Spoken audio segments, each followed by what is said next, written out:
Tool Talk Radio with Joe and Allan on News Talk 98.9, The Roar of Memphis.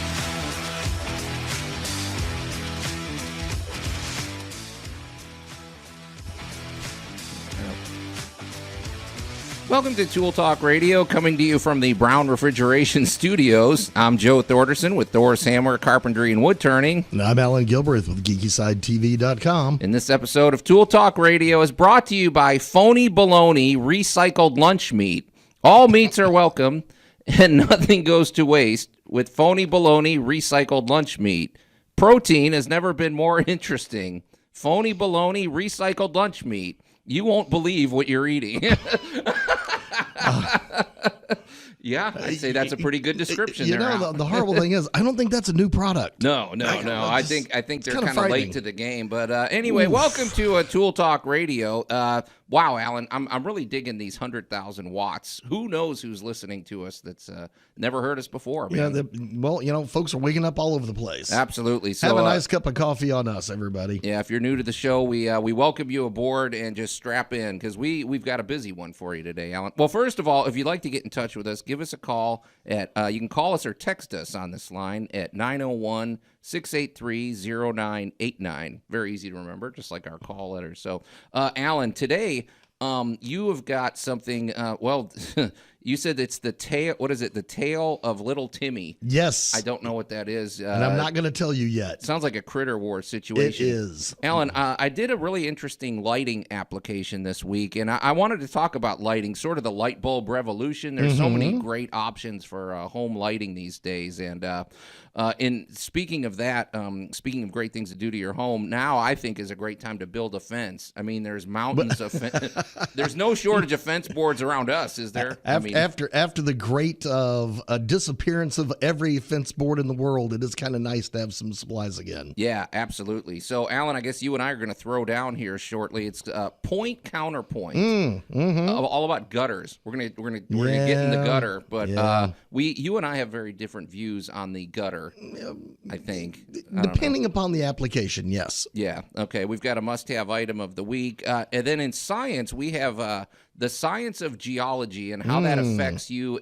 We're always all about having a better perspective on sciences, even sometimes space science. The more you know about that, the more informed you are as a homeowner, and I just think the better off you are. And what's so very strange is a lot of times some of these obscure stories you see on the news have direct applications to your home. Oh, yeah. Or the products you're going to find at the big box store in a few months. Absolutely. I mean, you just look at NASA, and a year or two later, it's going to be in our house. So it's all coming at you today on Tool Talk Radio. But before we get to any of that,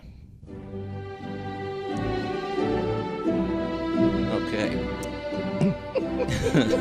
In the Harry Potter book series, witches and wizards have been known to blast doors off their hinges with one swish of the wand. In the Godzilla movies, the giant lizard has been known to level a skyscraper with one swish of his tail.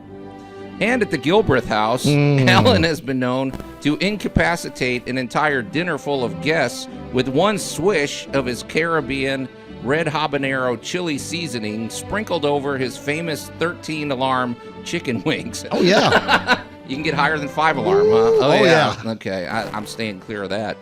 Yes, if you're a witch or a wizard, a giant monster, or an evil dinner host, sometimes you can accomplish much with a minimal effort. When threaded nut and bolt connectors were invented, you like that segue, Allan? Yeah, nice try. When threaded nut and bolt connectors were invented, it was a great advancement in fastening technology. However, there were many times when tightening and loosening those nuts and bolts could be quite difficult, especially when you had to work with a large wrench in a confined space. In those situations, getting good leverage could be very difficult. In the year 1863, however, an erstwhile inventor named J.J. Richardson patented a revolutionary invention to confront this very problem, an innovative device that helped workers achieve maximum leverage with minimal effort. My friends, we give you the socket wrench. Oh, yeah. All right, yeah. Oh, yeah. Allan, I mean, come on. what you talk about, something everybody's got to have in their toolbox, a good socket wrench. Let's clarify, Alan. Spend the extra $10 or whatever. The cheapy stuff does not work. So Well, it strips out and makes interesting fishing weights. yeah, But the good stuff, well, my gosh, what it's one of those things. It's a tool that today we can't even really imagine not having it. Oh yeah, there are those tools, right? It's just like, what did you do without this thing? Because I mean, I'm just thinking about it. You have even we've seen that in car engines, even with a socket wrench. Sometimes it's just getting a wrench in there or getting your hands in there. It's difficult. So, Well, yeah, I think you're actually looking at a tool that helped change the engineering of a lot of things that we do. oh, absolutely. Because now, the way a lot of things are designed, if you don't have a good socket set, you're not going to do any work on it. Yeah, absolutely. So I want to give him his due. So J.J. Richardson, so this is 1863. It goes back that far. He was an American inventor, and his idea was to have these different ratcheting systems, but his big selling point was the quick release button. Yes. that was his big because if you can't remove it easily or whatever, that kind of cuts in. But that little button, it also locks it into place because not only is it quick release, you keep it from falling off. Right. Well, Alan, this is a cautionary tale, and I want to put this out there for all of you inventors or anybody that's creative. If you're a filmmaker, if you do anything creative, you better own your work. let me just tell you the quick story on J.J. Richardson. So he was Roberts. I'm sorry. Wait. Okay. I guess it's whatever. Anyway, he was 18 years old, and he was working for Sears. Yes, he was. No offense against Sears, but anyway. Oh, wait, I'm sorry, Alan. I had the dates wrong. This is a secondary thing. This is Roberts who invented Peter M. Roberts. I should read my own notes. Peter M. Roberts updated it with the quick release button. Right. Okay, now we're up to date. Sorry, everybody. Well, that simple improvement changed quite a bit. Well, he was working for Sears, and he said he had this great invention, and he went to his boss and said, or he went to his supervisor and said, "Yeah, I've got this idea for a socket thing." And they said, "Well, don't worry about patenting it. We can take care of this. Just throw it in the company suggestion box." And did it get taken care of? So this was 1964. This was a century after he did. So he stuck it in there. He gave them the only prototype. Yep. Okay, strike two. Yep. And he gave it to them, and they said, "Oh, this is a very nice idea. Here's $10,000, and we'll take all the rights over." Well, Alan, in the first year, they sold 26 million of these wrenches for a profit of $44 million. Well, I don't know. And he got his 10 grand out of that. Well, so. you got to level it and kind of go, all right, 1960, 10 grand was that was pretty much a house. It ain't 44 million, sir. No, I'm it sorry. ain't 44 million, but they pretty much bought him a house for it. So, well, this opened a whole series of lawsuits because he once he got a little older and learned how the world works, he's like, wait a minute, and maybe got I better angry. call a lawyer. So he was going on, and then in 1976 they gave him $1 million in damages. But by that time, this thing, I mean, they probably sold $1 billion. It was out of the bag. Yeah. So, and he continued to fight. It reminds me a lot of the two guys, Jerry Siegel and Joe Shuster, who invented Superman, and they sold him for $130 to. Yeah.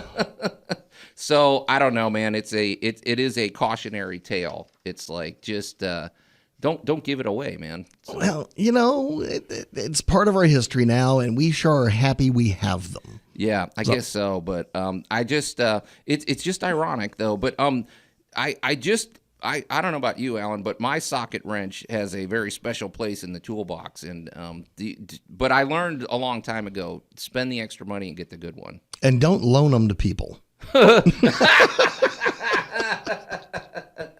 Well, and keep them. What's the other thing? Keep them all together. Like those little socket heads. They have this tendency to yes, they have a tendency to wander off. Yes, I will say this, Alan. I don't know about you, but the socket, the container they keep them in, I feel like they could work on that a little bit. Like give us something where they stay in place a little bit. Every socket set I've had, you open it and they're kind of scatter everywhere. I've got a couple of kits at home that don't. No? No, you got to buy a better kit. Okay. Yeah. I guess Let me so. tell you, you got to step this up a little bit here, Joe. Okay. All right. Well, anyway, that's our salute to the socket wrench and our cautionary tale. Absolutely. So, hey, Allan, I want to mention something too. I want to give a quick shout out here before we go to break. We got to welcome aboard a new team member. Okay. So we've got a new sponsor, Weichert Realtors, and I've known these guys forever. They are my realtors, run by Rick Bowman. He runs a great operation over there, and they joined the Tool Talk team. Excellent. Good to have the guys with us. I call him the I don't know if this works, but the Mother Teresa of real estate. He always goes above and beyond. Somehow he always winds up taking on everybody else's problems. He always he fixes everything though, so that's what I like. Well, there you go. He really has a heart for real estate. So anyway, he's got a great team over there. You can get in touch with him at 901-202-2002. He's a big Tigers supporter too. I think that's what helped seal the deal with this. So anyway, so it's great to have him on board. If you want to join the Tool Talk radio team, get in touch. You can get in touch with me. Call me at 901-921-7105 and we'll talk. So anyway, welcome aboard, Weichert Realtors. Awesome. So, Allan, I don't know if we want to. What do we want to tease first? Because let's just talk about fences real quick. All right, let's get into fencing. Okay, because So last year we know you went to the big box store and you were not putting up a fence last year. But then somehow everybody was putting up a fence. It was kind of like that thing where they said nobody goes to Coney Island anymore because it's too crowded. Yes. Okay, everybody's building a fence, but you couldn't get a fence board or anything. So, but now... Well, I think that was because all of the pre-orders came in. Yeah. And everybody got their orders. And then, of course, that one or two boards you needed extra. So suddenly there are 50 fencing jobs going on when there were normally 10. Okay. Because everybody was stuck at home. Right. And they were doing tons of work at the house. And suddenly, people like you and I went in and voila, no boards sitting there on the shelf. Yeah. So it was difficult to get, well, I need to replace 8 boards in this one fence. Yeah, absolutely. But happy to see they're back. Yeah, they're back, and it's a good time to build a fence, I think. And so we're gonna continue to follow the drama of lumber costs for sure. You're listening to Tool Talk Radio, coming to you from the Brown Refrigeration Studios here on 98.9 The Roar of Memphis. We're going to take a quick break, and we'll be right back.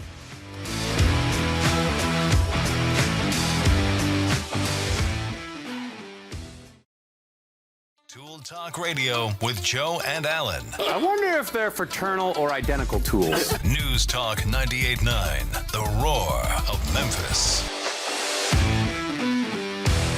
And welcome back to Tool Talk Radio, coming to you from the Brown Refrigeration Studios. I'm Joe Thorderson with Thor's Hammer, Carpentry, and Wood Turning, here with my buddy Allan Gilbert from Geeky Side TV.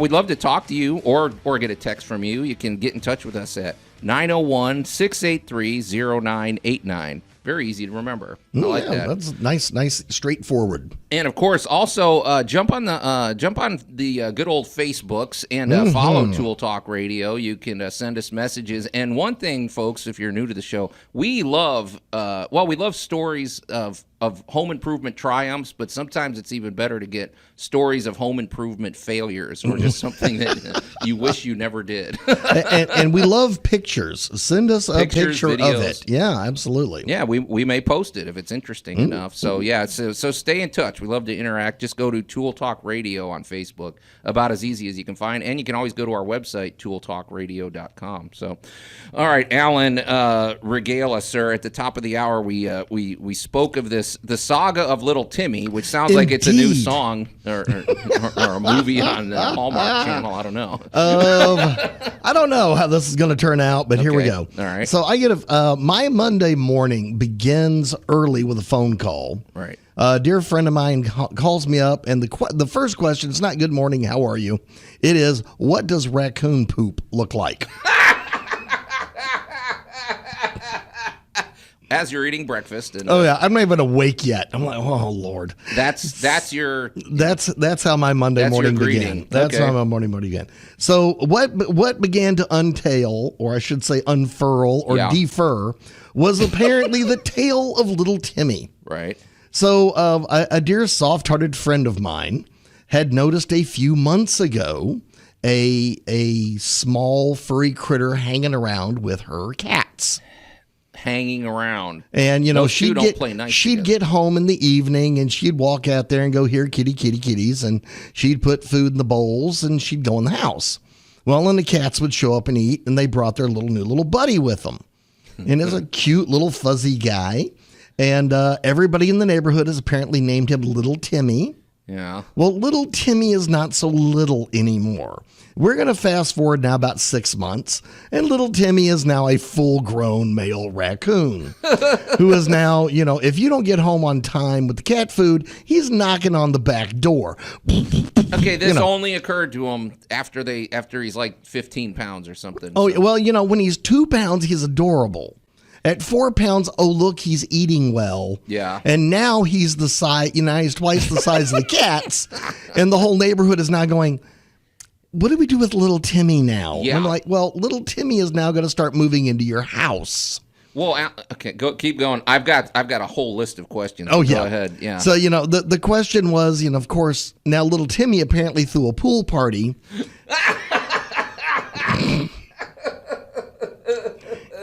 And he and all of his little friends, how should we say this delicately, latrined around the edge of the pool area. Can they swim?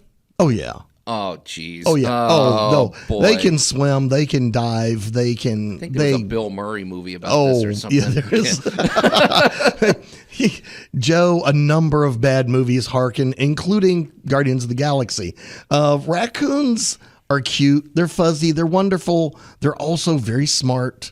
And they're also very strong. And they also have no real respect for your property rights. No. They love your garbage cans. Oh, they love your attic. Okay, but Allan, here's what I'm wondering. So if little Timmy's growing up with the neighborhood cats and everything, at what point does he start looking at them as food or I don't know about that, but when does he turn? Well, all right, like any teenager.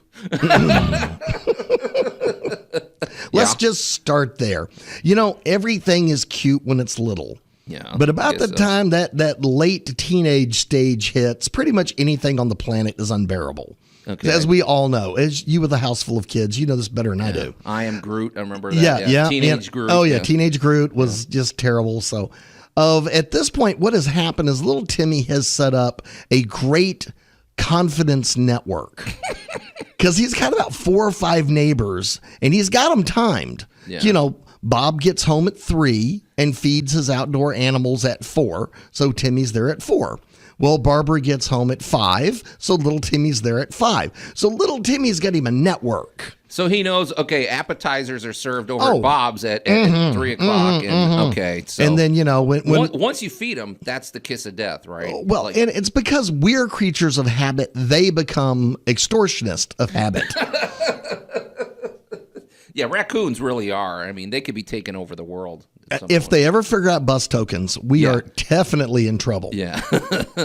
So, the question has now come, what do we do with little Timmy? Yeah. Well, really, honestly, the only thing you can do at this point before he starts breaking into houses, honestly, right, is they're going to have him removed. Well, see, that's what I'm wondering, Allan, because, people, raccoons, okay, first of all, you don't want them in your house. We're going to be talking about that as the weeks unfurl. That's part of our regular Critter Wars segment. But the other thing I'm wondering, Allan, is I'm thinking of a domestic cat, right? Mm-hmm. You raise a cat, you raise them for 5 years. If you were to just release the cat into nature, it wouldn't know what to do, right? I mean, and is it the same with a raccoon? If they get spoiled and then you stick it in the forest, all of a sudden, and that is why there are licensed rehabilitationists and that kind of thing. But some animals will undomesticate faster than others. Oh, and undomesticate. That's pretty good. Keeping in mind how intelligent these creatures are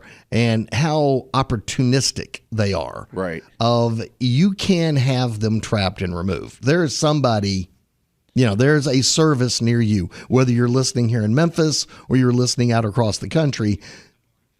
Yeah. Somebody is able to help you relocate your little Timmy before your little Timmy tries to relocate you. Oh boy. Okay, wait, Allan. So where do we stand right now? What's the situation? Has he gone into hiding? He's not gone into hiding. He's making his tour. As a matter of fact, I got a call last night that little Timmy was out by the pool last night, and I'm going, well, yeah. And I said he's going to have some friends over later, and they're going to... Wait, are all the neighbors united in okay, Timmy went from being cute to now he's a problem. So are they united in we need to address the situation? I am sure that they are not. See, that's the problem.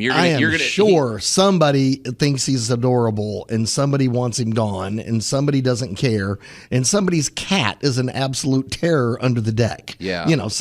I bring this up now because the Springs baby raccoons are now becoming teenagers, and now they're getting out and they're looking for territory. Right. Well, in about the next 2 months, you and I are going to be talking about what happened to your roof, what happened to your gutter system, what happened to your crawl space when you go out there and discover a hole in it, suspiciously the size of, little Timmy. Yeah.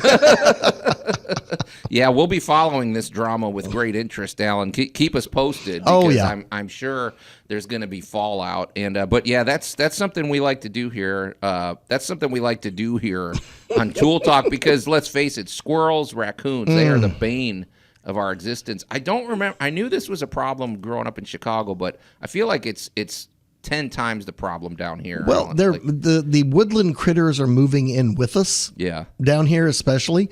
The one thing is some of them are fabulous to have in the area, and others not so much fun. Yeah. I don't know, man, but oh boy, little Timmy. I hope you get video of this. I'm trying. Yeah. Oh my. Is he he's a slippery character. I'm well, sure. It's a matter of getting a trail cam up, And he's nocturnal, right? So. Oh yes. Okay, that's the problem. So, well, we will definitely be following this drama with great interest, as I said. So, and if you've got any tales of woe from raccoons or squirrels that have tormented you, send it over to us. So, anyway, you're listening to Tool Talk Radio, coming to you from 98.9 News Talk, the Roar of Memphis. News Talk 98.9, the Roar of Memphis. Sorry, Allan, I'll get this right. We'd love to talk to you, so when you come back, give us a call at 901-683-0989. We're going to take a quick break, and when we come back, we're going to talk about the revolution in lighting. Tool Talk Radio with Joe and Allan. I wonder if they're fraternal or identical tools. News Talk 98.9, the Roar of Memphis. And welcome back to Tool Talk Radio, coming to you from the Brown Refrigeration Studios. I'm Joe Thorderson with Thor's Hammer, Carpentry, and Wood Turning, here with my buddy Allan Gilbert from Geeky Side TV. I don't know, Allan. I know I'm not supposed to be laughing at our introduction, but I don't know where they pulled that soundbite. But anyway, hey, we'd love to talk to you. You can call us or text us. You can get in touch with us at 901-683-0989, or also go to the Tool Talk Radio Facebook page and contact us that way. We love to hear about your tool talk or your home improvement adventures, your favorite tools. We will be having tool tales in the weeks ahead. Oh, yes. Allan. That's something we're big into. In fact, later in the show, we're going to have a must-have item of the week, and this is one of my most beloved tools and everything. So we love to interact, and as we say, we're broadcasting with 100,000 watts of power. I don't know how we talked them into giving us this power, Allan, but we better wield it responsibly. I think you're giddy and it's gone to your head, Joe. Yeah. So all of you on the outskirts who have never heard us before, welcome to Tool Talk Radio, and welcome aboard into the Tool Talk Radio family. So, by the outskirts, you mean like Midtown? Yeah. Okay. Hey, Allan. So I was on a job. I've actually been on this job quite a while, but it's a really cool project. For those of you not familiar with Memphis, I was working in Harbortown, and Harbortown's really a really cool a really cool part of Memphis. It's right on the river. It forms like they call it Harbor Island sometimes, but it's Harbor Town, and it almost, you go over this really neat bridge to get there, and the houses have this layout where they're kind of tall and narrow and right next to each other, like in San Francisco. Right. Yeah. Anyway, I've been working on I built a new deck and a new let's call it a screened-in porch, even though it's kind of a patio cover she's got it decorated like a living room out there now. Okay. So All we're right. doing the finishing touches, Allan, and I'll be honest, I don't install as much lighting as I used to. You know, I'm not an electrician, but I can do the basics. I can install fans. I can move wires around, and I can install lighting treatments and stuff. Well, I went into the lighting department, Allan, at my big box store, and I already know there's a lot of new technology, but holy smokes, Allan, she wanted rope lighting. Right. So up near the ceiling, because the ceiling is really beautiful. If she gives me permission, I'll post some pictures, because it really is a cool project. But so there's if you can imagine this, Allan, all the trim work is white, and then the ceiling is sort of a light kind of oaky colored stain with tongue and groove 1x5s, whatever. You know the drill. Nice. Anyway, real nice. And so I created like this lip up near the top of the ceiling that hides the rope lighting, and so it just, all you see is the light. It gives this sort of indirect lighting. But Allan, there was, any number of just the rope lighting alone. Then, not just for kicks, I started looking around at all the others. But let's talk about the new wave. We went with the tape-on LED lighting. Doesn't give off any heat. Right. You can snip it where you want. It's awesome. So let's talk about that, man. Well, let's go back in the day when you had a nice big tungsten wire and a little glass bell, and I think the world's oldest light bulb, which is still hanging I don't remember exactly where it is. This light bulb's been burning for over 100 years. Oh. Are you serious? One of the old original bulbs. Now, the problem with the original bulb was because of the thickness of the tungsten and all that, well, the bulbs basically never wore out, but they weren't as bright as people wanted them. So instead of having 40,000 bulbs, we started coming up with different configurations, different styles, different lighting applications. Right. Then they began coming up with different kinds of bases. Yeah. So we wound up with the candelabra base and the medium base, which is your standard light bulb. And then you got into your big stuff. Yeah. And then to really get big light out there, we advanced over into like sodium lighting, which was like for stadiums. Which sodium was that lighting. big light. I never heard it called that. That's what yeah. it's called? Oh, yeah. Huh. And those big spotlights, yes. like at beautiful Wrigley Field. Absolutely. Home of the Cubs, who are playing lousy right now. But anyway, yep. Go ahead. I wasn't going to bring up somebody's goats, but anyway. Here we go. We started getting into more and more advanced chemical combinations to help these bulbs grow. And then we had the fluorescent appeared. And at first, it's just the long bulb. We're used to that. Yeah. Now, once we got into the fluorescent, now we got into starter technologies, where basically what people don't realize, a fluorescent bulb is more or less, for lack of a better word, either really excited or on fire, whichever way you want to put it. Well, it's full of gas, right? Correct. Yeah. And it ignites it makes all of the little gas particles inside that tube very excited, which glow, which creates there's less heat, less electricity needed. So that kind of accelerates faster now, because now we have all different types of fluorescence. And then we kind of had a mega leap in technology, because basically kind of an afterthought. Early days of technology, we knew about light emitting diodes that worked on practically no electricity at all. LED. Yeah. Yep. And those became kind of gimmies. All right, Allan, I'm going to ask the question because somebody's going, what is a diode? What is a diode? A diode light emitting I can get, but what is a diode? Well, a diode is basically nothing more than the fitting. Okay. It's kind of like the tungsten that you had in the original light bulb. You had a nice tungsten wire. You ran a current through it. The tungsten really got hot and really glowed. Yeah, because that's how we got a bulb. LEDs can be much smaller. Well, these little babies are so compact. Yeah. Well, an LED is nothing more than just honestly a junction. It is like for lack of a better description to the average person, think of a capacitor, then think of it really, really, really tiny, and really make it glow bright. Right. Because you've been seeing LEDs for decades, but they were the little blinky light on some piece of electronics to kind of let you know it was running. Right. Kind of thing. Yeah. But then everybody went, these things are great. They almost never wear out. We could, what if and then the technology began exploring those.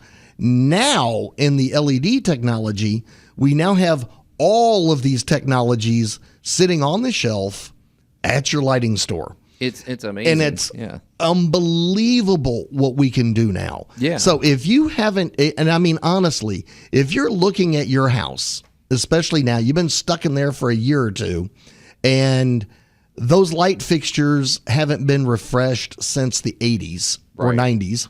Yeah. It's kind of frightening how far. I could even say the 2000s because that was 20 years ago. Sure. If you're looking around and you're going, wow, that is really dated. Yeah. You need to go down and go through your local lighting section because the changes or the new styles that are available and one thing we did in one facility, we went through and changed out all of the light bulbs in the emergency lighting and replaced it with an LED replacement bulb. Sure. So, before and this is just kind of a minor safety thing because, I work with a lot of commercial buildings now the bulbs don't wear out.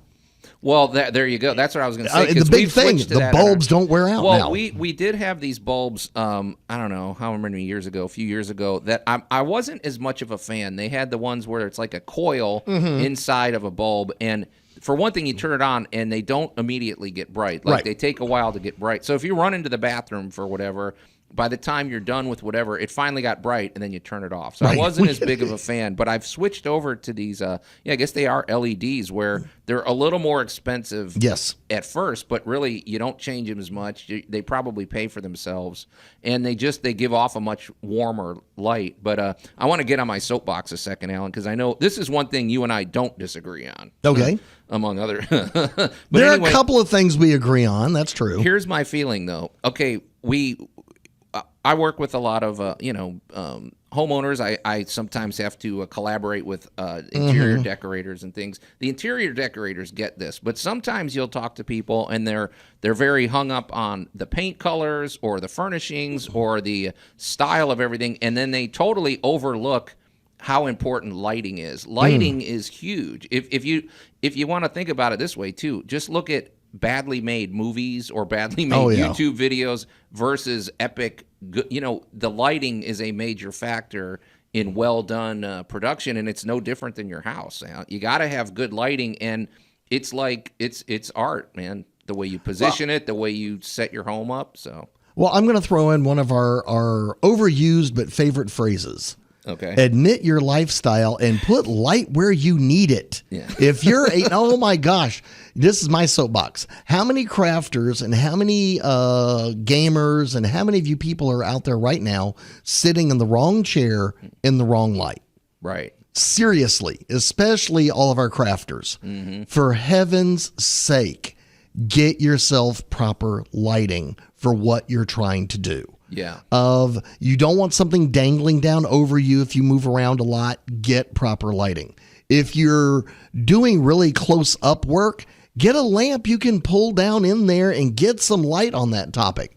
It is shocking how much better you will feel and how much less fatigue you will have if you have proper lighting. Oh, yeah. It affects everything. It affects your mood. It affects how well you work. It just, and then outside lighting, don't neglect that. The way you light your home is a huge deal, where you position it. So. Well, this is one of these things where, I'm a huge advocate of sitting in your lawn chair and looking back at your house and going, what if? Yeah. And rethink. Don't even rethink your landscaping and that kind of thing.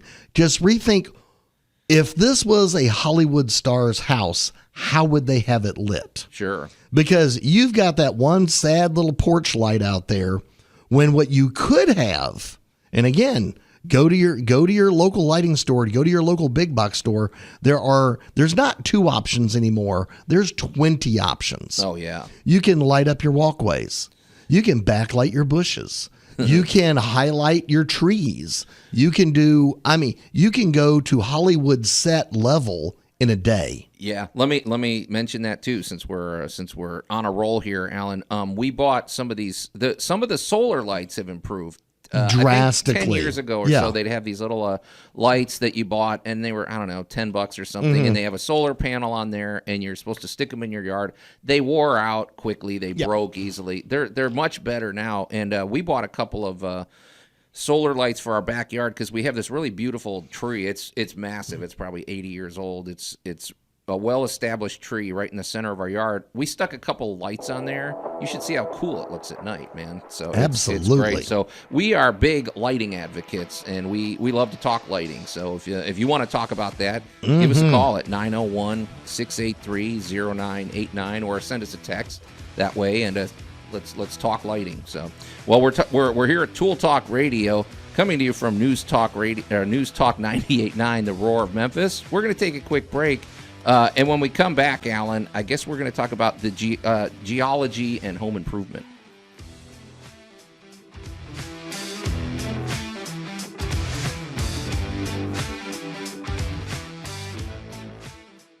Tool Talk Radio with Joe and Allan. I wonder if they're fraternal or identical tools. News Talk 98.9, The Roar of Memphis. Welcome back to Tool Talk Radio, coming to you from the Brown Refrigeration Studios. I'm Joe Thorderson with Thor's Hammer, Carpentry, and Wood Turning, here with my buddy Allan Gilbreth from Geeky Side TV. We'd love to talk to you. You can call or text at 901-683-0989. I like the phone number. You get that, Allan? 0989. It's nice. It's very coincidental that they picked that as the phone number. Well, makes life easy for people like me. 98.9 The Roar. Boy, I'm still can't get over this 100,000 watt.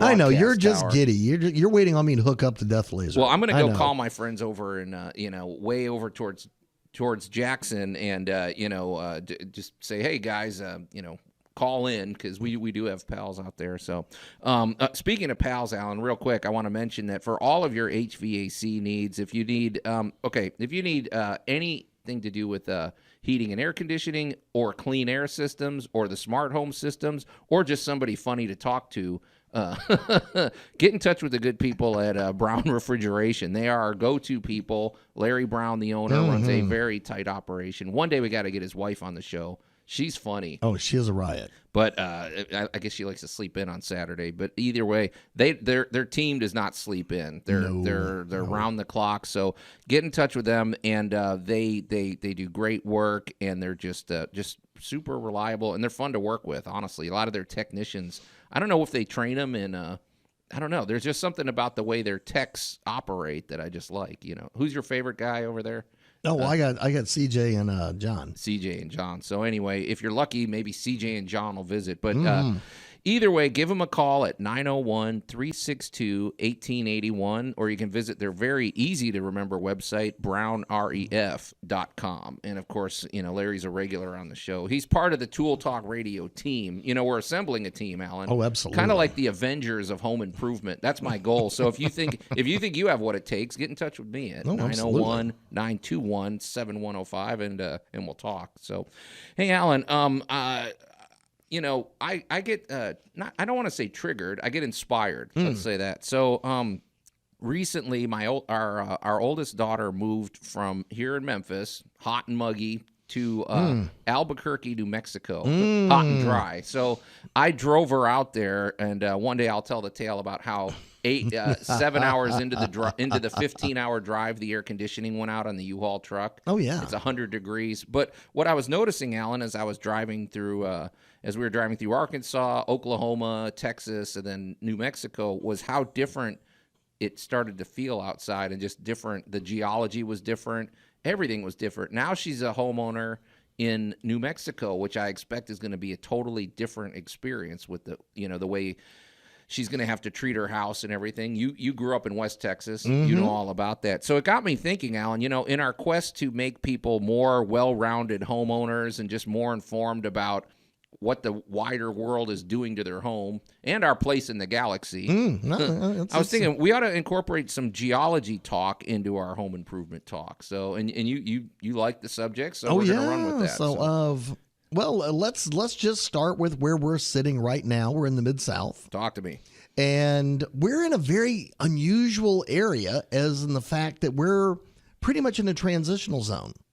Memphis is right here on the Mississippi River. Yeah. We're at the top of what's called the Delta, but we're at a crux between the Ozarks, the Piedmonts, the areas that lead up towards Nashville and towards the east.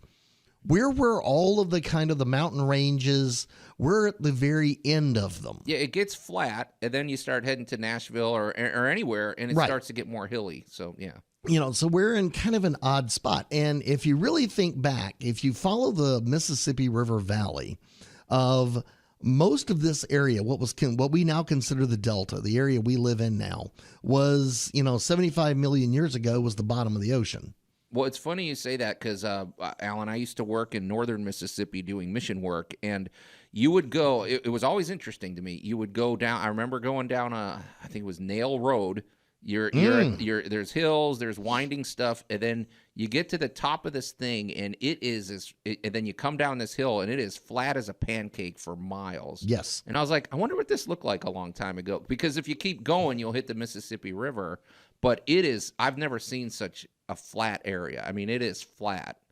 So was that underwater at one point? I started wondering if it was. Well, you're actually in the historical floodplain of the Mississippi River there. Yeah. So chances are you were driving over old riverbeds as the Mississippi moves back and forth. Yeah. We have a tendency, and you and I've talked about this, about a house, of people see their house and they see their house as a large rigid object. It's like a boulder. It's not going anywhere. Nothing on this house moves. And you and I, on the other hand, know that thing shimmies, shakes, expands, wiggles, leans in the wind. We know how much a house actually moves. I've come to think of it this way, Allan, it's kind of like a body. When you breathe, when your air is moving through, your chest expands, it contracts. When you move your arm, and your house is continually moving. That's why you need the right caulk. That's why you need everything. So yeah, exactly. And especially depending on the climate or the geology around it. Oh, now you bring up geology, because here we go. If you're going to buy a house, if you're going to, especially we're in the South, and a lot of people buy a secondary home, or they get something on the lake or on the river, and they don't think about what's different from where they live now. Right. And you can't build next to the lake the way you can build out in the middle of the subdivision, or the way they can build a house up in Milan, Tennessee, or the way you're going to build a house down in Jackson, Mississippi. Or, Allan, the way you would build a house when it's flat, and then you go 2 blocks where there's a slight rise, and your house is on a hill. We've seen houses sliding down a hill. Oh, yes, we have. So the geology can change within the course of a half a mile. And Memphis is interesting in the fact that basically the entire Mid-South Memphis area is built over an aquifer. One of our greatest treasures ever. The aquifer my gosh. Rocks, man. Yeah, for those of you that don't live in Memphis, I do apologize heartily. For those of you who do live in Memphis, please understand how blessed your water supply is. Memphis is supplied by what is called the Sparta Aquifer. So, yes, folks, we're in Sparta. Yeah, I've lived in a lot of places, Allan, and the water here, you can just drink it. I'm convinced they take the water out of the tap and put it in bottled water and sell it to California. You should. You should. If they don't, they should. Yeah. Let's just say the way our exact geology, this is not necessarily under your house in particular, but the Mid-South is basically layers of some kind of sand layer, which is usually an aquifer full of water, has a water table and water pressure to it. And then there are separator layers. Right. So then you have all your clay and soil, and then you'll have another layer of sand, another layer of clay, soil, bedrock, that kind of stuff, gravel. And we've actually got about 3 different layers. And Memphis uses the uppermost, or the Sparta layer. But what that means for us is we have clay soil, which is not the most water-friendly soil on the planet. Say, it starts to play a role when you're thinking about your foundation, when you're thinking about just yeah, exactly. The foundation is what I go to the most, or how you're going to grow your yard. Or well, I love those gardening shows where the guy walks out there with a shovel and just sticks it in the ground, and it goes all the way in easily, and he flips the dirt over, and I die laughing. And I dare you to come to Memphis and try that. Oh.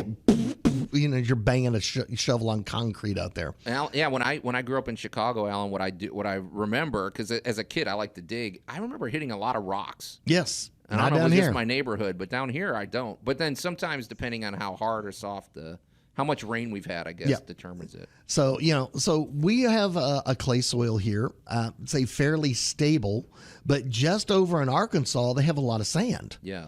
And we are an earthquake area. So a lot of these things have to do with construction. And I'll throw in one last quick tie-in. This is why we have building codes. Yeah, absolutely. So, ladies and gentlemen, before you build, before you buy, have these things looked at and checked at, because there's small details with big ramifications. Oh, absolutely. And Alan, I'm sort of a rebellious type of freewheeling person, but I'm a firm believer in building codes, because I mean, especially if you go to sell your house, if you didn't do this correctly, if you just went ahead and winged it and put on a room addition in the back and didn't get a permit and didn't do it correctly, well, you're going to be in trouble when it comes time to sell that baby. So it could be coming down. Yeah, but Alan, this is good, and I think we're going to incorporate a lot of geology talk. I feel like what we're doing here is laying the groundwork for what people can expect. But I'm pumped. See what you did there. Oh, I didn't even know I did anything. Hey, that's pretty good. Now, I can be funnier than that, Alan, but that's sort of what we'll be doing in some of our, I would say, upcoming science. We just like to be well-rounded, like Easily. I said. We like to give you the bigger picture, here on Tool Talk Radio. So you are listening to Tool Talk Radio, coming to you from the Brown Refrigeration Studios. And of course, we'd love to talk to you, especially if you're living on the outskirts. Get in touch with us in the next hour. We're coming around for hour 2, but you can reach us at 901-683-0989. You're listening to Tool Talk Radio, coming from News Talk 98.9, The Roar of Memphis. We'll be right back.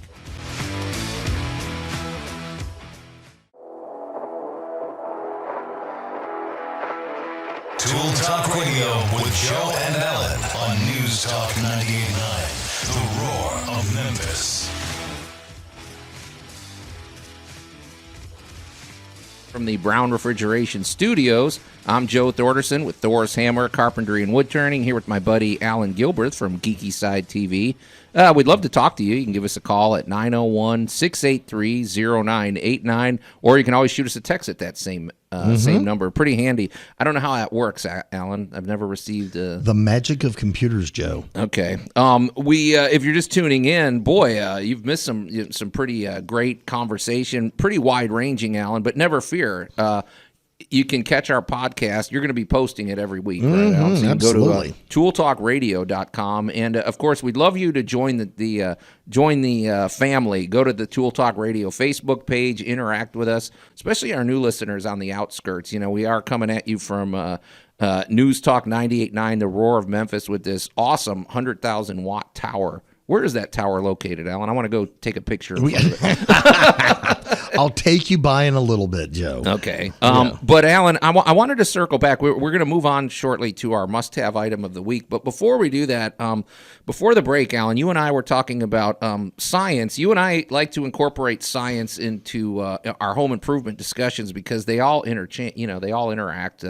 Space science, the latest technology. And, of course, today we're talking about geology.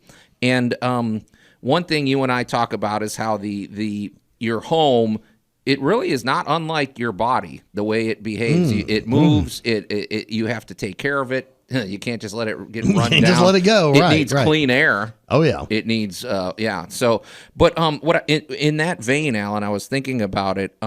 the climate, because like I said, my daughter, she just moved from here in Memphis, hot and muggy, mosquitoes, to dry and hot over in New Mexico.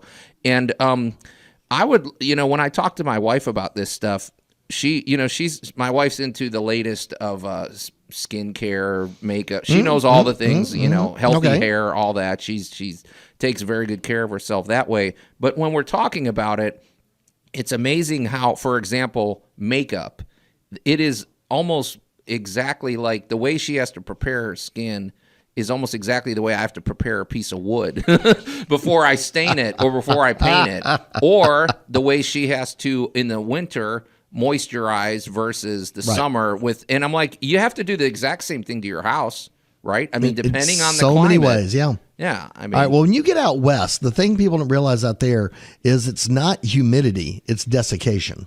Desiccation. You love that word. You just like somebody to get triggered. I've been waiting all morning for you to set that up for me. What is desiccation? Desiccation is drying out of where your humidity outside is 50% or less, as opposed to that lovely 50% humidity we want inside our homes provided by air conditioning. Right.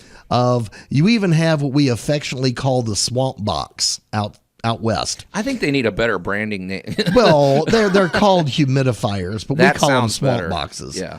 And a humidifier is designed to bring the humidity level in your home up to 50% because it is so dry. Sorry, Alan. In Chicago, we use that in the winter. We had a humidifier, I remember distinctly as a kid. Well, people forget in the winter, there's almost no moisture. Right. If it's 20 degrees outside, there's no moisture in the air. That is very dry air. Yeah. And when you're out west and you have a month between rainstorms, a big thing that you worry about on your foundation is the soil actually drying out so much that it pulls away from your foundation. Yeah. Here, we're worried about water getting into the foundation. Yeah. If you live in Nashville, you're worried about basically radioactive earth gases radon gas. Yeah. Since we have so many big buildings and everything that are, well, you think about any building that has any part that goes underground. You're underground. Alan, I got to be, I know we've heard about radon gas. I know it's bad, but I don't know that I ever thought, what is radon gas? Where does it come from? Radon gas is a natural product of the earth. It is a subterranean gas that has a certain level of more or less radioactivity to it.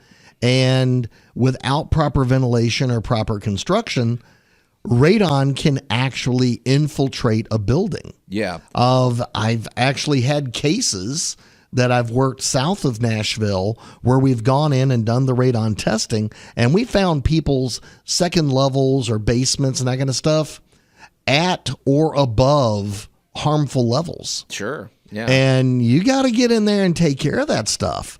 So, we talk about your home and geology and where you live, and there's a lot to that. Oh, yeah. No, I mean, it all ties together. And, of course, if you're a fan of The Office, Toby Flenderson was on a quest to eliminate the radon gas from their office. Yes. But, I digress. But, Alan, with all of that in mind, I would love to, we have a lot of ladies that listen to the show. I would love, if you're out there and you are sort of an authority on skincare or makeup or things like that, I'd love to talk with you, because I think it would be interesting to see what kind of overlap there is. Think of your home as a body, the body that encloses you and protects your family from the elements. Right. Sounds like a monster movie. But hey, Alan, here at Tool Talk, we're all about coming at things from a different perspective. Because to be honest, I just I just feel like the more you have a wider view of things, just the better off you're going to be. Well, suddenly you're discovering moisturizer, seals out the elements, and you're looking at your house going, well, I sealed out the elements. Well, and that's very true. That's why we have furniture finish. That's why we have waxes. That's why we prep surfaces to be adapted. Yeah. And people do the same thing. That's why your outside patio furniture that's in the blazing sun all day gets treated differently than the furniture in your living room that's in a climate-controlled situation. So, well, it's climate-controlled in here, Alan. It feels pretty good here. It feels great in here. You're listening. Actually, a little chilly, as a matter of fact. So, but anyway, you're listening to Tool Talk Radio here on News Talk 98.9, The Roar of Memphis. We're going to take a quick break, but when we come back, Allan, we have our must-have item of the week.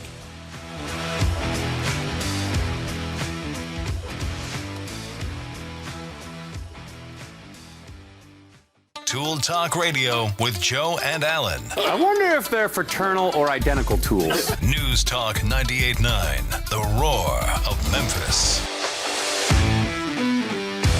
And welcome back to Tool Talk Radio, coming to you from the Brown Refrigeration Studios. I'm Joe Thorderson with Thor's Hammer, Carpentry, and Wood Turning, here with my buddy Allan Gilbreth with Geeky Side TV.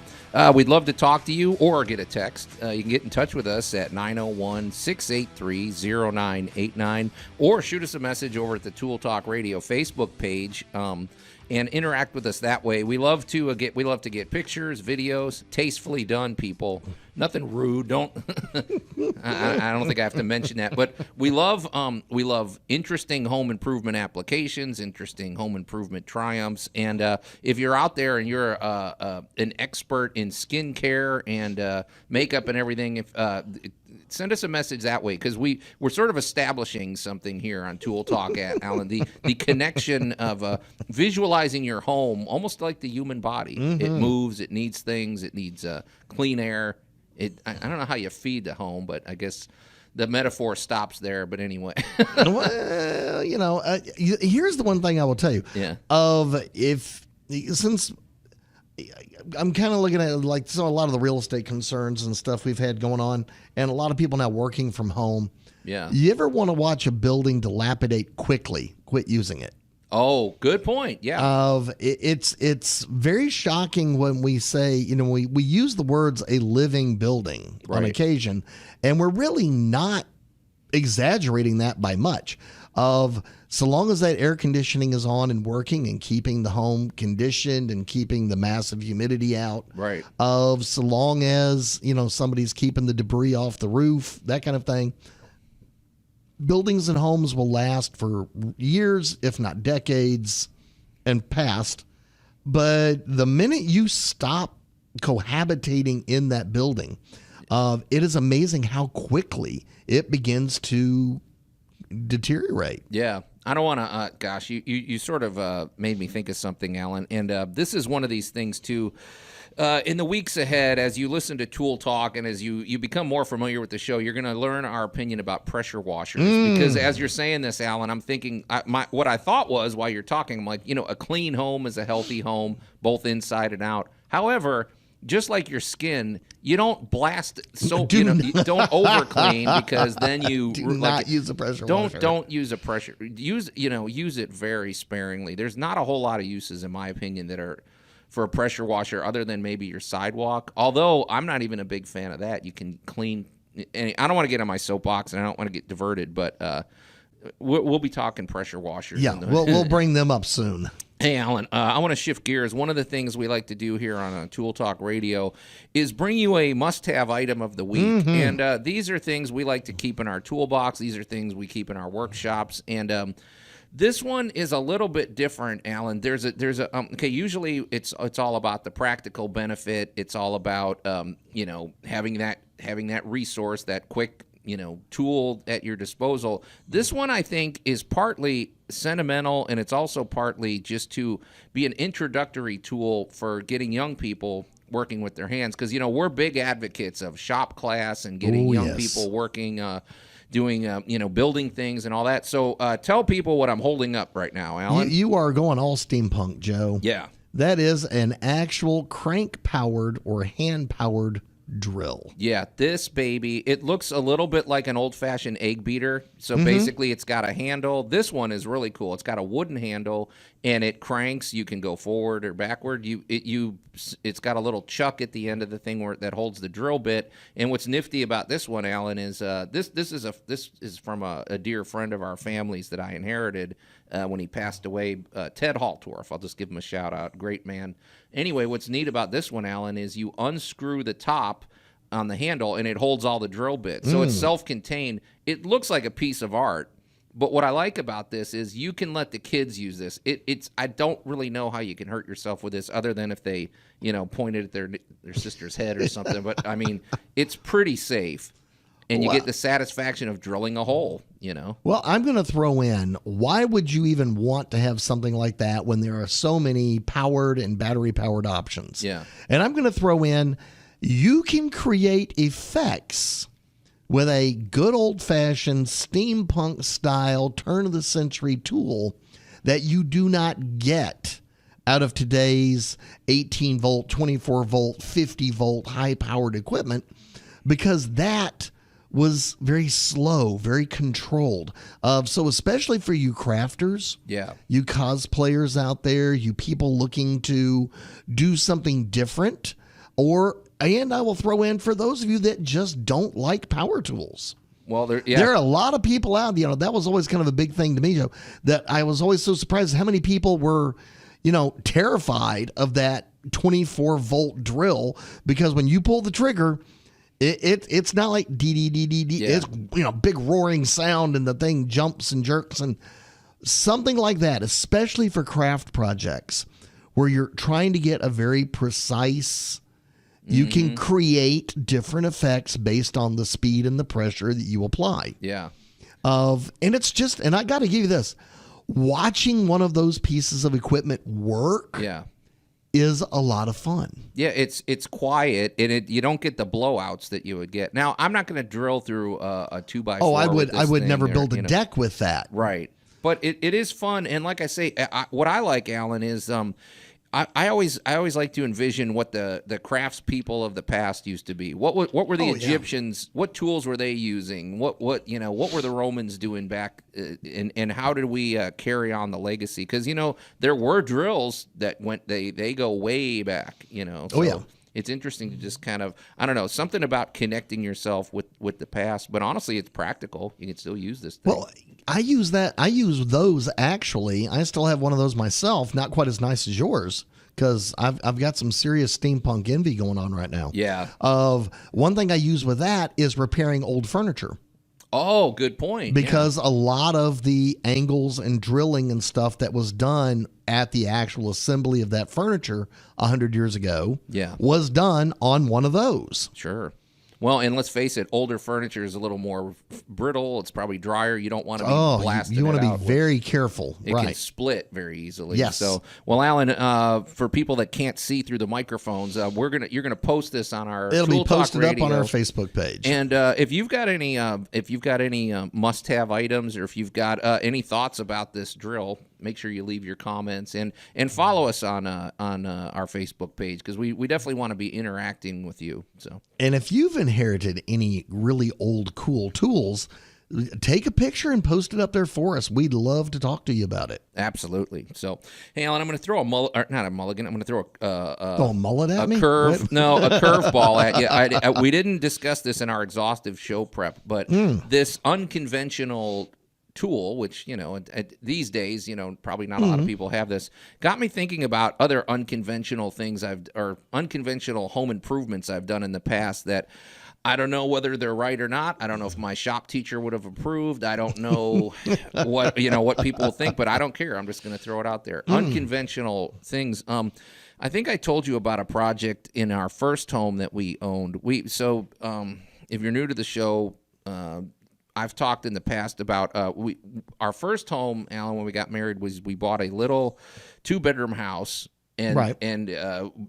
but we bought it with the notion, because there was a carport and there was a separate room that if you added on, it was almost going to double the living space. So basically, if I put a new roof on it, if I put a new pitch, if I insulated and poured a new floor and all this, I was going to suddenly have almost a 4-bedroom home. Well, let's say 3.5, because one room we wound up using for living space. Anyway, we put down in this home, we put down really high-end plywood. I can already hear it. We put that. We had the subfloor down. Then I topped it with I think it was birch. And I finished that with a really solid polyurethane, and it was the smoothest floor we've ever had, and I love that floor. Okay. And I don't care what anybody says. It was unconventional, but have you ever done anything like that? unique flooring? Well, as a matter of fact, I was just consulting on a unique wall repair and flooring in a commercial building because of changes. A piece of equipment used to sit here. Now it doesn't sit here anymore. So this part of the wall, this part was stained, that part was painted. This had a pipe hole in it, and this piece of the floor had been cut out so the equipment could sit down at this lower level. Well, now this piece of equipment is gone. Right. So we plywooded in the floor, stained it to match the other floor. Beautiful. Painted the wall, went back in, patched, sealed, and refinished, and then painted again. Hole's gone, wall looks fabulous, and the floor is gorgeous. Yeah. So not afraid of plywood on the floor at all. One caveat, I will say, and this is true of even the pre-finished hardwood floors, don't put it where it's going to get a lot of moisture. Don't put it in your bathroom. No. All right, let's not get carried away, Alan, but it worked great. If you've got any unconventional approaches, make sure you get in touch with us. So, well, Alan, it's been very civilized. We've been agreeing a lot, but get ready, because when we come back, it's time for our point counterpoint. You're listening to Tool Talk Radio, coming to you from News Talk 98.9, The Roar of Memphis. We'll be right back. Tool Talk Radio with Joe and Allan. I know you. I wonder if they're fraternal or identical tools. News Talk 98.9, The Roar of Memphis. And welcome back to Tool Talk Radio, coming to you from the Brown Refrigeration Studios. I'm Joe Thorderson with Thor's Hammer, Carpentry, and Wood Turning, here with my buddy Allan Gilbreth from Geeky Side TV. You can give us a call or a text at 901-683-0989, or shoot us a message over at the Tool Talk Radio Facebook page. And send us pictures, send us videos, comment on our discussion today. And if you're just waking up or if you're just tuning in, never fear. You can catch all of our past shows. Allan will have those posted at tooltalkradio.com. And like I said, join the Tool Talk family. We want to interact with you. We want to hear about your triumphs and your tragedies. So, Allan, before we get to our point counterpoint, where we're going to discuss gutters, tell us what's going on with Geeky Side TV, which you are, that's your baby, right? It is. We've brought geekysidetv.com to Memphis. So one of the biggest things we got going on this week are interviews at On the Scene. So you can actually see, not just here, but you can see Kate Mobley interview local independents. And we've got a special guest with Zeke Stout this week from the Discovery Channel. Zeke Stout, what a cool name. That guy's like, what, 8 feet tall? Yeah, he's like 6'7". Don't mess with Zeke Stout. Yeah, he kind of looks like Hagrid's cousin. He's a stout fellow, but he's a weapons expert, right? He was on that reality show. He was. Yeah. He was on Master of Arms. Awesome. So, and if you're a content creator, the great thing about Geeky Side TV, Allan may put you on television. It's a Roku channel. You're on what? Fire Stick. What are all Roku, your platforms? Fire Stick, and Apple. Apple. Okay. Check it out. GeekySideTV.com. You may become famous. Who knows? It could happen. Or entertained. So, hey, Allan. Okay, we need to develop some sound music or some, I don't know what, fight music. One thing, Allan, you and I are not afraid to disagree on things. And the other, the reason there's two hosts, and there's also the reason we have sponsors who come in who are experts in their field, like Brown Refrigeration, is I'm happy to get other advice and other input. So we create a well-rounded experience. Well, so in that vein, Allan, you and I sometimes engage in what we call point counterpoint. Mm-hmm. We do indeed, Joe. I feel like you and I do not agree on gutters. So we're going to discuss gutters, hopefully in a civilized manner. But I feel like we're going to take two different approaches. So let me throw the gauntlet down. Wander out into those weeds, Joe. I know gutters are needed for some applications, but I think there's an overuse of gutters. I don't like them. For one thing, they fill up with the sand from the shingles, from old shingles. They fill up with leaves. In my opinion, people do not maintain the gutters the way they need to, and some gutters are so hard to reach that it's really hard to maintain them. But I'm not a huge fan of. I think there's an overuse of gutters, and I don't know. My tendency is to take gutters off and to not use gutters so much. But they back up. They can go into your home. I don't know, man. They're hard to paint. Paint likes to peel off of them. But Allan, tell me why I'm wrong, or let's hear your counter so argument you for don't gutters. like gutters, but you do love flooded foundations. There we go. There you go. Okay, well, all right. Oh my gosh, where to start with these? Okay, one, gutters do not fix bad designs. Talk to me. What do you mean by that?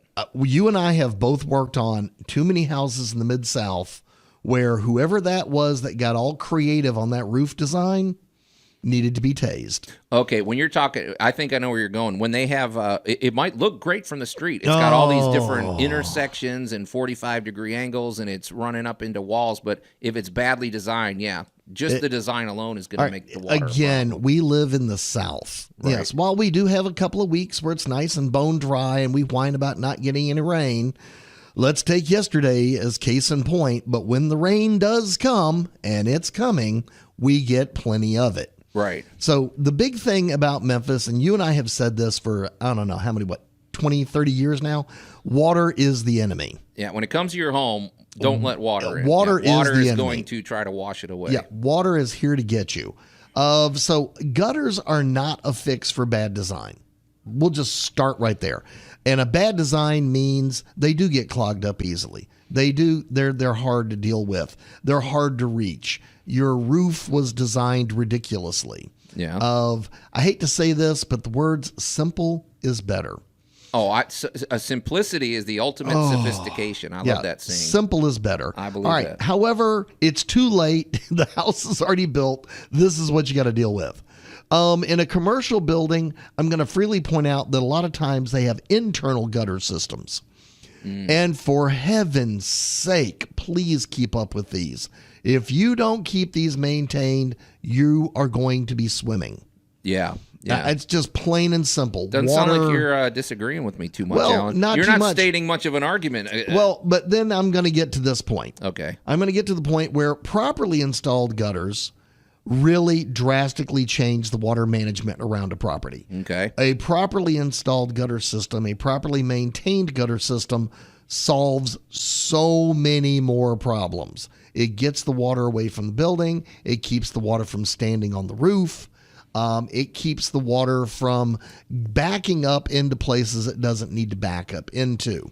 However, the roof, if your roof was not installed to have gutters, putting gutters on the house can then create problems. Okay, that's a good point too, Allan, because that's another one of my beefs. I've seen people where they're like, "Oh man, we got to run gutters everywhere," and they literally run them everywhere.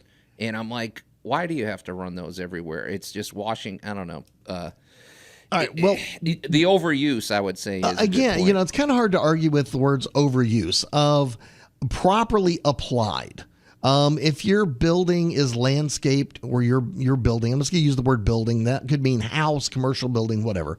If your facility, your building, your house is properly landscaped so that water moves away from the building, we're pretty cool. Yeah. Now, if you are flat or worse, there are a lot of backyards in this city that send the water towards your house. Yeah, we don't, because that's where you wash away the foundation, and that's where you get other issues. Now we got problems. Now we're going to have water trying to infiltrate the building, and water is going to go where water wants to go. Actually, Allan, now that I feel like I'm going to undercut my own argument, maybe my beef is just badly done gutters, because here's the other thing. You know, gutters come in different sizes. Yes. And they need to be sloped correctly, and they need to have the right downspouts. Yes. And maybe my biggest issue is just the incorrect application of gutters, and sort of a blanket, like I feel like there's a blanket mindset of people maybe that either love or hate gutters. Maybe that's the problem.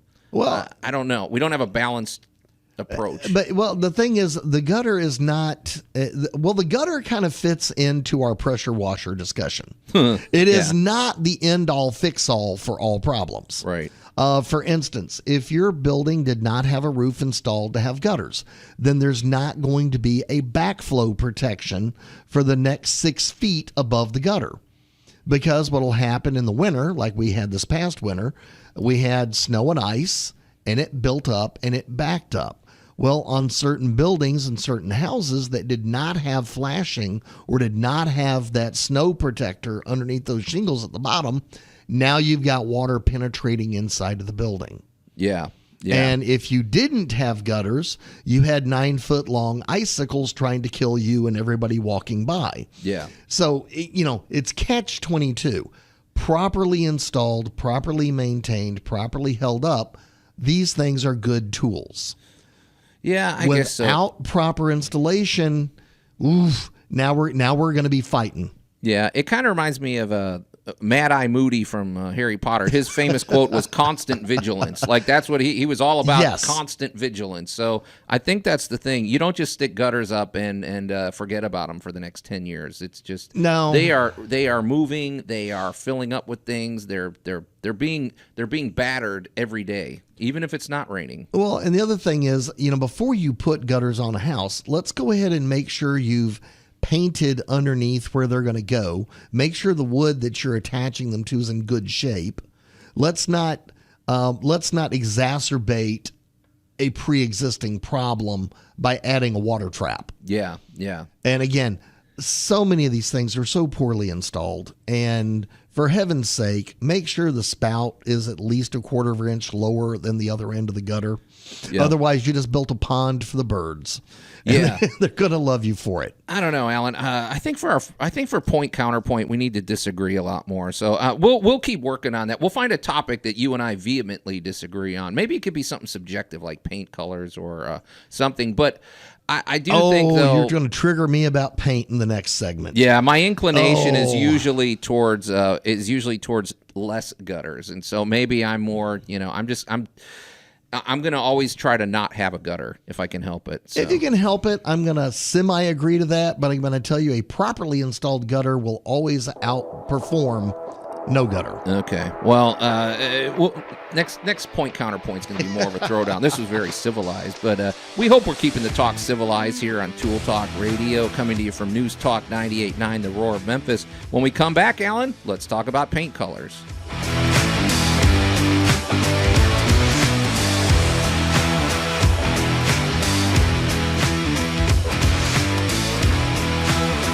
Panera favorites are hot and ready to serve for dinner. Taste our creamy mac and cheese served in a crispy bread bowl. Or the classic bacon turkey Bravo featuring our signature sauce. How about our new mouth-watering Chipotle chicken and bacon flatbread pizza? These and other favorites are waiting for you. Order dinner tonight for delivery or pickup. Only at Panera. Availability and pricing may vary. You've been tucked in long enough. Tucked into your home. Tucked into your virtual happy hours. Whatever that means. But finally, you can untuck. Untuck a new romance. Untuck a cold one enjoyed by a roaring bonfire. Untuck whatever you damn well please. And if you want to look good while doing it, untuck with the shirt made for this moment. Untuck it. Shirts designed to be worn untucked. Find your perfect fit at untuckit.com or one of 80-plus Untuckit stores nationwide. Use code SUNNY for 20% off your first purchase. Hi, break time? I know you. I'm Cologuard, a prescription colon cancer screening option for people 45 plus at average risk. It seems like you take care of yourself. I do. I play tennis. I try to eat well. What about screening for colon cancer? Not yet. Don't wait. Colon cancer is more treatable when it's caught in early stages. Tell me more. Cologuard is non-invasive and is used at home. It detects altered DNA in your stool to find 92% of colon cancers. 92%? Yep, even those in early stages. This was seen in a clinical study with patients 50 and older. Any positive result should be followed by a diagnostic colonoscopy. False positive and negative results may occur. Cologuard is not a replacement for colonoscopy in high-risk patients. Do not use if you have had adenomas, have inflammatory bowel disease and certain hereditary syndromes, or a personal or family history of colon cancer. Most insured patients pay $0. Ask your provider or an online prescriber if Cologuard is right for you, or visit requestcologuard.com. I'm on it. Excellent. Who decided you have to be on the golf course to get a mulligan? Download the TwinSpires Sportsbook app right now, and you'll unlock a good old-fashioned mulligan up to $1,000 if your opening bet misses the win column. Just use code FREE1000 and take your swing with up to $1,000 risk-free bet at TwinSpires Sportsbook. Void where prohibited. For terms and conditions, visit TwinSpires.com. Offer valid for new players only. Must be 21 and over and physically present in Tennessee to bet. For help with a gambling problem, call or text the Tennessee Red Line at 1-800-889-9789. We met Carly and Jade on The Bachelor. We got to know them on the podcast, Mommies Tell All. How do you and Tanner keep things spicy with young kids?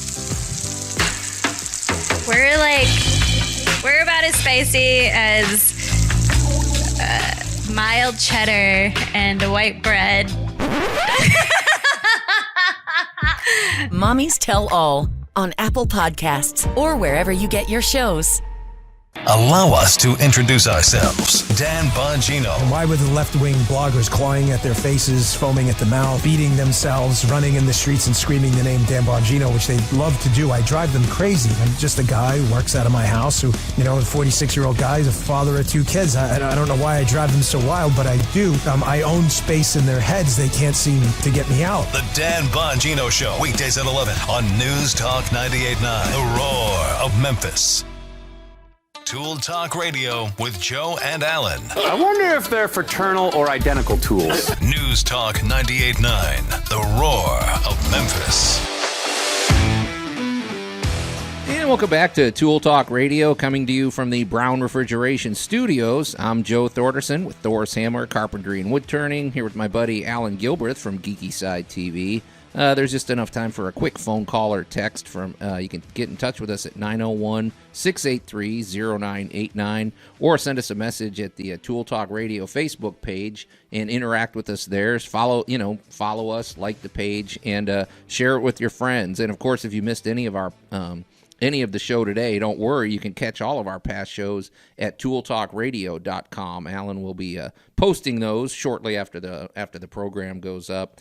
And, check it out that way and share it with your friends. And just a reminder, if you need a deck or a pergola or a patio cover or really anything made out of wood for the outside of your home, give me a call at 901-921-7105 or visit my website, thorshomes.com. Make sure you pluralize, Allan, because Thor Homes, I think it takes you to some realtor in Iceland.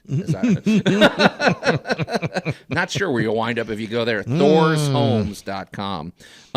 Hey, Allan, I also want to mention, we're assembling the team. So if you think you have what it takes to be part of the Tool Talk Radio team, get in touch with me. You can call me 901-921-7105. We've got great partners like Brown Refrigeration, White Cart Realtors just jumped on board. We have other people in the pipeline. So so we'll bring you experts in all fields with that. So hey, Allan, before the break we were talking, we didn't tease this much, but you had I don't know if this is a cautionary tale about kids' paint room colors. Oh, gosh. Which, let's face it, that's depending on how extreme the parenting is. I don't know. My kids are all a little older, so we went through that phase: orange, bright green, purple, everything crazy in a room. But let's talk about this. Well, welcome to this week's 30 Years of Stupid. Okay. Another segment that you can look for on Tool Talk. My gosh. Welcome to 30 Years of Stupid.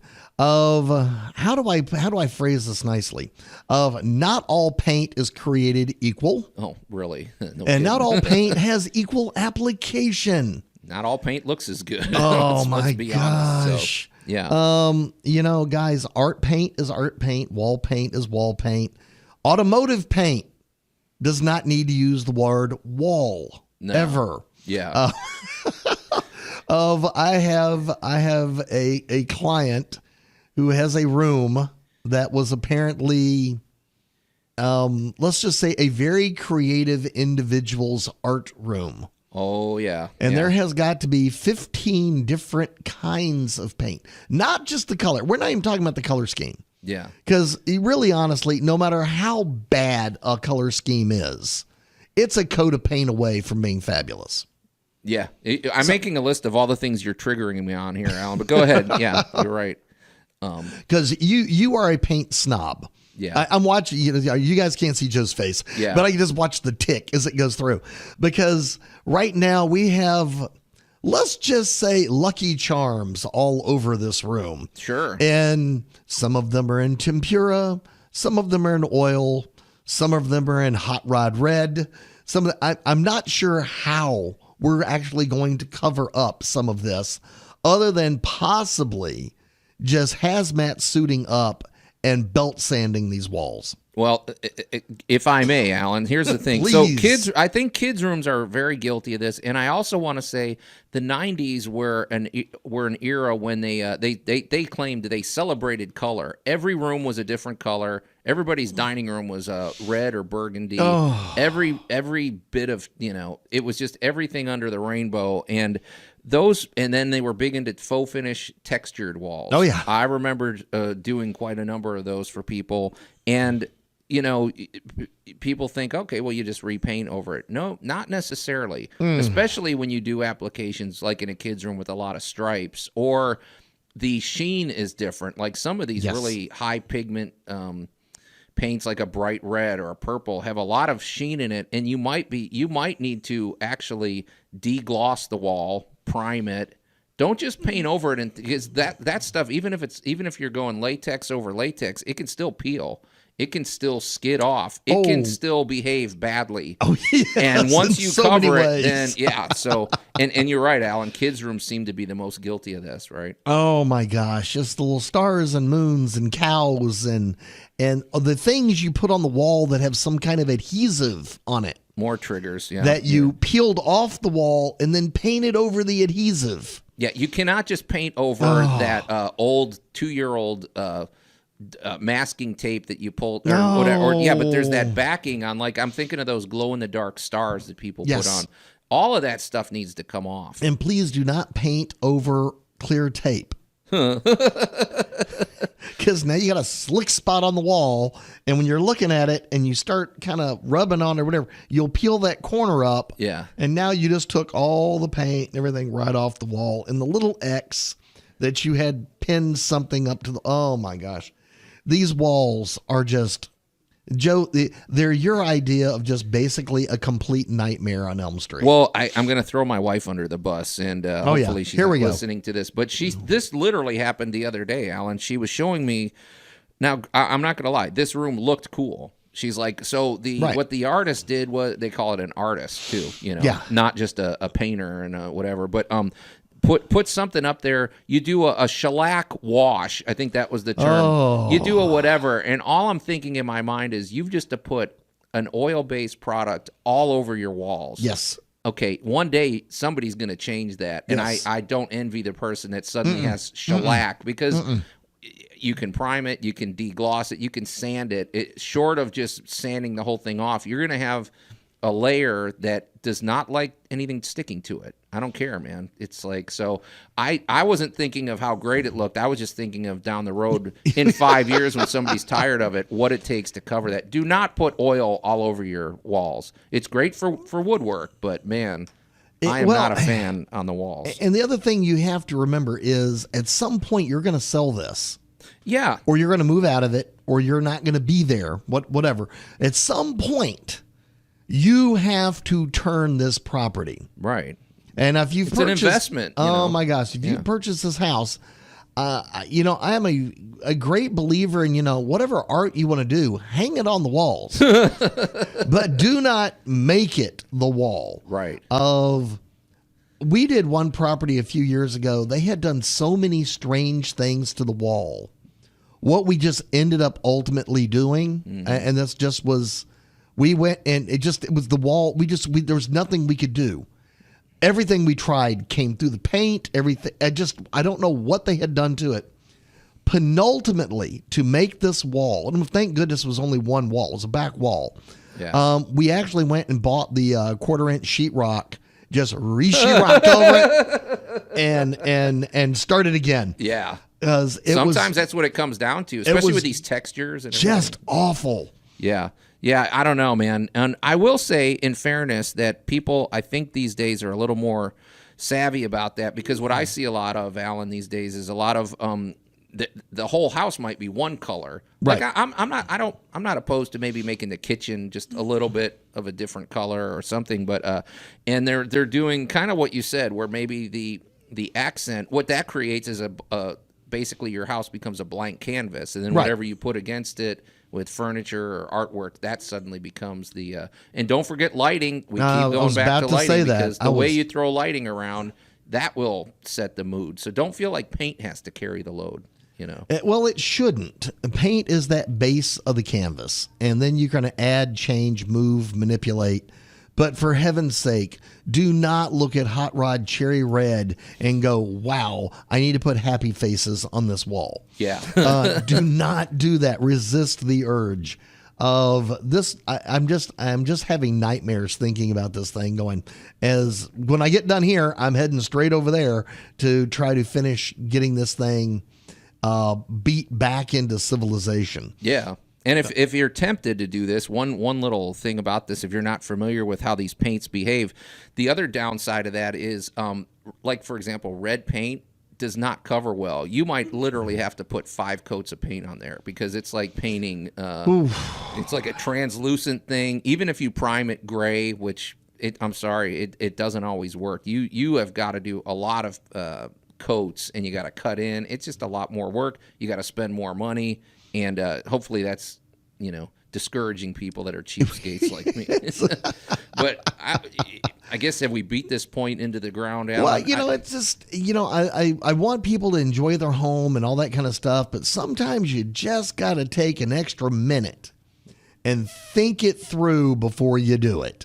Now, I'm a huge proponent of wall hangings, and I'm actually a huge proponent of, if you really want to go wild, go get yourself, frame out, honestly, some 1/4-inch sheetrock, and man, go wild. Yeah. But now you can take that down, and you didn't leave yourself a nightmare project to get rid of. Yeah. When you're ready to sell the home. Yeah. I guess my rule of thumb on a lot of this too, Alan, is I know it's not really in keeping with my personality, but I try to think in terms of what you do to your home. Like, is it too stylish? Because things that you're really excited about today, inevitably in a few years you're going to be bored with it. Because the real flashy kind of trendy stuff, in my opinion, doesn't always hold up. There's always the consistent kind of colors that look good, and you can tweak it a little, but just if you get out of hand, I think you're going to pay the price. So. Oh my gosh. You should enjoy your home, but don't sabotage yourself. There you go. I have seen some beautiful floors put in that you looked at, and I went, yeah, in about 3 years, you're really going to regret this because you got a giant, caricature from some movie done in the tile on the wall or on the floor, or some 10 years from now, this is going to be so passé, right, of that you're going to end up having to dig this up and make it go away. Yeah, absolutely. So and I think Alan, I feel like today one interesting thing about this episode of Tool Talk Radio, I feel like we're establishing themes. If you listen to this show, this will give you sort of an idea of our sensibilities and our kind of the things that we care about. Because believe me, you're going to be hearing more about this as the weeks unfold. And of course, as the weeks unfold, we want you to join the Tool Talk Radio family. Follow us on Facebook. Check out all our past shows at tooltalkradio.com.